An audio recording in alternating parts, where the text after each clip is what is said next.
Harold Quaritch, though by this time he had gone so far as to freely admit to himself that he was utterly and hopelessly in love with Ida, in love with her with that settled and determined passion which sometimes strikes a man or woman in middle age, certainly did not know that before the evening was out he would have declared his devotion, with results that should be made clear in their decent order.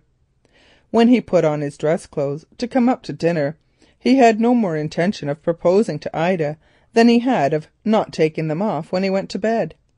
His love was deep enough and steady enough, but perhaps it did not possess that wild impetuosity which carries people so far in their youth, sometimes indeed a great deal further than their reason approves. It was essentially a middle-aged devotion, and bore the same resemblance to the picturesque passion of 25 that a snow-fed torrent does to a navigable river.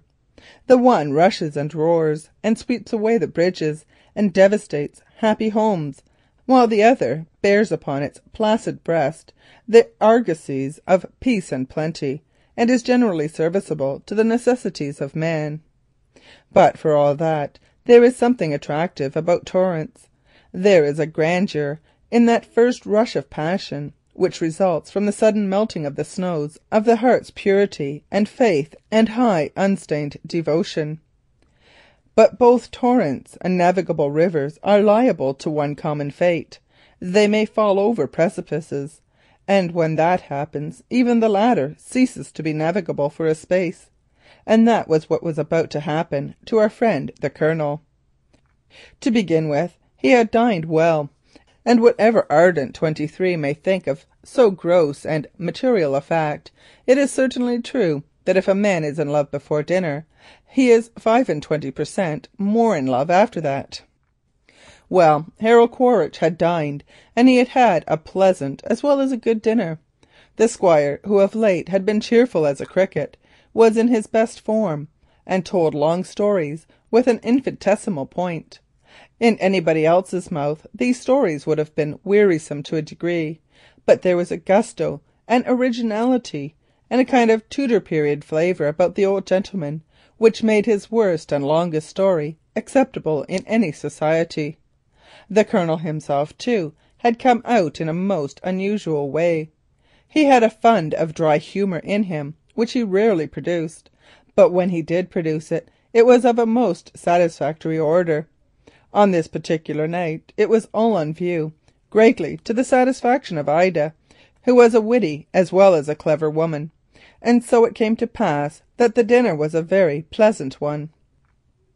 Harold and the Squire were still sitting over their wine, and the latter was for the 5th time giving to the former a full and particular account of how his deceased aunt, Mrs. Massey, had been persuaded by a learned antiquarian to convert, or rather restore, Dead Man's Mount to its supposed primitive condition of an ancient British dwelling, and of the extraordinary expression of her face when the bill came in, when suddenly the servant announced that George was waiting to see him. The old gentleman grumbled a great deal, but finally got up and departed to enjoy himself for the next hour or so in talking about things in general with his retainer, leaving his guest to find his way to the drawing-room.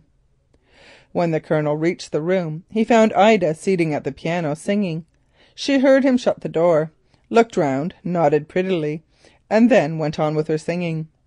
He came and sat down on a low chair some 2 paces from her, placing himself in such a position that he could see her face, which indeed he always found a wonderfully pleasant object of contemplation. Ida was playing without music. The only light in the room was that of a low lamp with a red fringe to it. Therefore he could not see very much, being only with difficulty able to trace the outlines of her features.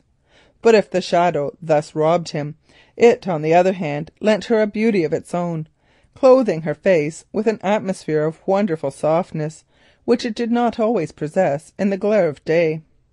The Colonel, indeed, we must remember that he was in love and that it was after dinner, became quite poetical, internally of course, about it, and in his heart compared her first to Saint Cecilia at her organ, and then to the angel of the twilight.